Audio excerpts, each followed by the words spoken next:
Hello everybody and welcome back to TJ's Lego Room. I'm just going to adjust the camera just a little bit here. And as promised, I'm going to be showing you how I made the forks in the front of this YT985. So I'm going to take this guy off here. Probably can get a little bit more maneuverability if I just remove a couple of things. Uh-oh, looks like the landing gear came off. Darn it. Okay. We're not working on landing gear today. We're going to be working on the forks. May the forks be with you. Alright, so we're going to open these up. Yeah, that's a dad joke. So silly. I'm a daddy. Alright, so pop these off here. Boop. And you can see we've got this curved angle here. This angle was pretty difficult to get working, but actually I'm not entirely sure if I can take it apart properly. My idea was just to lift the whole front of these things off, but we'll see if we can do that or not. Might have to remove a few extra things that I didn't think I'd have to, but that's alright. Oh! A little poppage of some cheese wedges. Cheese pops. Alright. And then we're going to lift this section off. Boop. Alrighty. Sweet. It's working. Thank you, Anakin. It's working. It's working. So as you can see, you got a lot of flat plates here to be able to make the curve. And then just used a lot of downer brackets to get it down onto the base there. And then, interestingly enough, the hinge right here, I don't know if you can quite see it, but yeah, that hinge right there, that hinge actually is not perpendicular. You can see I've got a lot of spaces there that aren't connected to studs, and that's because the angle is so weird that I actually had to manipulate the studs a little bit, and so it's not on a perfectly perpendicular angle. It's kind of crazy, but when it fits together, it fits together. It's really crazy. Now we're going to start removing the top off of this thing. Oh, shoot. Explosions are bad. Explosions are bad. Sorry everybody, it's been a while since I took the top off of this. So remembering how to do it can be a little difficult at times. Okay, so remove these sections here, which stick together. I'll remove this section, which sticks on itself. We'll take this off and put it here. Now, the one key thing is when you're taking something apart is see if you can keep it together, if at all possible. Because just memorizing where it goes is not really an option when you're dealing with dozens and dozens of oh shoot, only supposed to take the top, guys. It's almost impossible to memorize exactly where everything goes, so taking it carefully apart, saving all the different pieces in order if at all possible, or you can take a picture beforehand before you start taking it apart. One reason that would be a huge deal is, like, for instance, if you realize you've got to change one part in the middle of the ship, it can be pretty difficult to remember exactly how everything went together. Unless you take a picture beforehand and then take a picture each time you get a layer off. That's what I would definitely recommend doing. So just trying to get these last pieces off here so you guys can kind of see how that works. Oh, gotta remember where that went. Okay.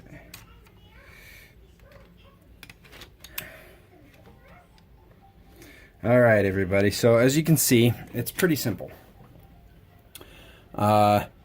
There's just a big long angle that comes all the way down here, and it's actually only connected in two places. This whole side here is only connected in two places. One of them is right here, and it connects to this oh my gosh, hinge plates. Oh, let me just get an example here for you. So this right here, right there, and then it connects to this plate, which connects to another hinge piece here, which is not connected back to that. It's still just here. and then comes along back here, all the way back to right here, where it attaches into the main area where it prevents the bowing. So this whole thing uses a snotting technique, as you can see, and some of these, as you can see, are not structurally tied to anything at all. That's because like this one, I guess that one kind of is, but these two are really just spacers to make sure that I don't have collapsing bricks inside. And then otherwise I wanted to make the end as light as possible, because the lighter you can make it, the less bowing it'll want to do, you know, the less it'll bow down with weight. So I'm not sure how much farther I want to take this apart. These tan pieces that you see here are actually studs on side pieces, just like that. And I alternated them so that they would hit the down and up, down and up, down and up. And that was just because I, at the time, didn't have enough of these. But then I just took apart one of my other ships, and I ended up with 100 of these extra.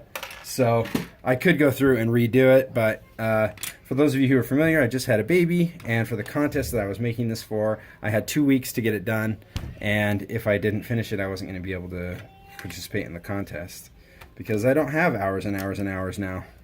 I have precious few minutes that I get to steal away from myself from the many demands of the children. So here we go. So we've got a Technic brick here. So right here is where it transitions. This line right here is where it transitions from snotting techniques to upright studs. And I really wanted this to be as snotted as possible, but also not bow at all. And believe it or not, I don't know if you could tell when I was showing you in the previous videos, but these things, these forks, these front arms are completely solid, and they stay up by themselves completely, and I'm super happy with that. Now if I zoom in right here, let's go for a field trip here. You zoom in on this piece right here, you can see right here there's a little bit of separation there. That's because this is a through line that goes through into the main arc of the ship. It comes all the way to here, tighten that up just a little bit, and then actually carries through. If we were to remove the gun turrets here, you'd see that is the through line for the support that comes all the way through to about here, I think, is where it finally stops. So the base of the ship happens right about here, where the main body and base is connected. So it starts from here and goes all the way back here, and that's to help support those forks, those arms sticking out the front. So we'll come back up here onto our, I don't know if you guys recognize, but this is actually a new angle. I built some new parts onto my stand so that I could get this angle. And then here, we just have this one Technic brick here. And I can pop that out. And now these blue things on the side are actually to go into the side. So if you look, I have the underside of studs here, and then the underside of studs here, and the underside of studs here, and I really wanted a finished look there. And what I discovered is that I could put these little Technic studs on the side here, and it would actually clip into the side. Now getting it to clip in is a little bit of a trick, but yeah, it's completely hollow there, and is while it does rest a little bit on there, most of the weight for this one is taken by that one Technic brick. So while these do appear heavy, I think they actually might structurally help the forks to stay up, but I'm not sure. I don't think they do much, if anything. You know, these are rotating actually, so I don't think they help at all. But they definitely don't hurt because they are being held very steadily at the back by the Technic brick and pins and all the other little Technic bits and bobs that I've put in here. So to get it back in is a little tricky. You got to angle those down first and then kind of roll them into place. Boop. So it's a little bit of a tricky technique, but what that allowed it to do is to keep these from spinning, because I really didn't like it when the hole was on top and that you could move it around and spin it a little bit. Plus it was a little bit wobbly because it is only being held from here, and so that actually helped tie it together with the arm so that it didn't shift around and be able to move independently. So that was how I did that. So you can see it's actually not super complicated until you get to about here. And so you can see that on the through lines, let's go ahead and do another little field expansion here. So I have some studs on side bricks right here and right here. And then I attached a 1 by 12 by 1 brick right there to just get it solid and get it started. And then I started adding these plates, these long plates, all the way down to the end. And they overlap at a minimum of 3 studs. Sorry, 3 studs. You couldn't see my third finger there. The minimum of overlap of 3 studs. So you can see right there on those 2 overlaps, it's 1, 2, 3, 1, 2, 3. And then come down here, it's 1, 2, 3, 1, 2, 3. And then over here, obviously, is at least 3 studs overlap. And the reason I did 3 studs is because 2 studs seem to have a little bit of an issue keeping together. And so I really, really, really wanted it to be super solid and to be able to hold straight out from the Falcon. And so that's what I did. You know, I built a very small prototype at first. And then by adding plates on the top and adding tiles that also help keep it straight a little bit, I was able to really manipulate how it stayed together and kind of push it out. Now, if I were to very quickly and very carefully turn this upside down for you. Okay, here we go. Ready? This is one thing I've only just learned how to do, is to flip things over. So if you look, I actually have a lot of those dark gray studs, the dark gray plates. I could have made them, I probably should have made those flat plates if I could. I am running really short on flat tiles, especially long ones. So I did just use regular studded pieces, but those actually help to space it out and keep it from bowing as well. They go all the way to the back, almost all the way to the back, and then come all the way forward to the front there and connect together. And that helps just keep it from compressing the plates together. So the whole principle behind that, if you want to, I can go ahead and show you that. If you're unfamiliar with how Lego pieces work, I'll go ahead and get a few here. So if I stick a bunch of studs end to end like this, there's quite a bit of flexibility in those studs. There's quite a bit of flexibility. Obviously, they can start coming apart as well. But there's a lot of flexibility there. So the more layers you can get in, the less flexibility you'll have. Especially if you can get a longer piece on top of it. So if I were to take, for instance, a 2x6 plate and stick it right here,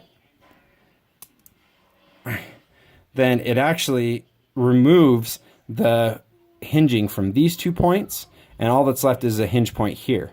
But obviously the longer the piece you get, the more sturdy it becomes. So right here, you could actually build a pretty solid start right there, because that won't move. So yeah, more layers is better for trying to get things to stop from flexing. So that's why I added that one last layer on the bottom that I just showed you, is so that it would go that way. These greebling things here are actually just to cover up a lot of the structural stuff. So because it comes through here and this comes through, I really wanted a really solid base here. And so I used a whole lot of plates and different pieces to make this super solid. And it actually builds up several plates underneath here, coming through from here all the way back to here. And so I've got these super long supports to keep the forks up. And then at the back I have all these plates and connectors and snotting techniques to keep it all up there. Now, I don't know if you can quite tell, but you probably can't tell from where you are, but this has already begun to fall a little bit. You can see it's got a little bit of wiggle in it. This one has a little bit too, but it springs right back really quick. This not as much. It's probably imperceptible to on the video, but in person I can actually visibly see the difference in the falling between these two just by removing those top plates. So the same as having plates together to push it up, you also have top plates to pull it the other direction as well. And so that's that's like one of the main techniques, and that's why I use so many of these really long pieces and tiles, is to try to make that function properly. Apologize if you already know these techniques, but I just wanted to show you a little bit and explain a little bit to you, and give you some insight on how I built the forks on this and got them to stay so steady. Interestingly enough, not really connected to the cockpit. The cockpit is a little bit different there. Oh, actually feeling underneath there's a little bit of overlap coming through right at about here from the cockpit, and then around here. So about right through here is the support section, right behind these, and it ties together. So thank you so much for watching. I hope this might give you a little bit of insight on how you can do this kind of build yourself and these kind of techniques. So thanks very much, and we'll catch you guys next time. Bye.